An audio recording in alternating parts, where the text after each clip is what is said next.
मेरा नाम मारिया है, लेकिन शायद ये मेरा असल नाम नहीं। मैं वो हूँ जिसे दुनिया नहीं जानती और जिसे जानने वाले कभी ज़िंदा नहीं रहे।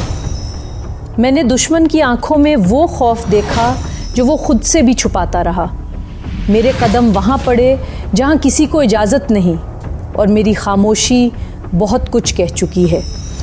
हर फाइल एक राज थी, हर आवाज़ के पीछे एक मिशन, और हर मिशन के पीछे मैं। ये सिर्फ मेरी कहानी नहीं, ये उन लम्हों की गवाही है जब वतन के नाम पर सांस भी इजाज़त से ली जाती है। मेरी आवाज़ में सुनिए, मेरा राज, मेरा सफ़र, मेरी कहानी। मारिया, एक पाकिस्तानी जासूस, मिस्क ओरिजिनल के साथ।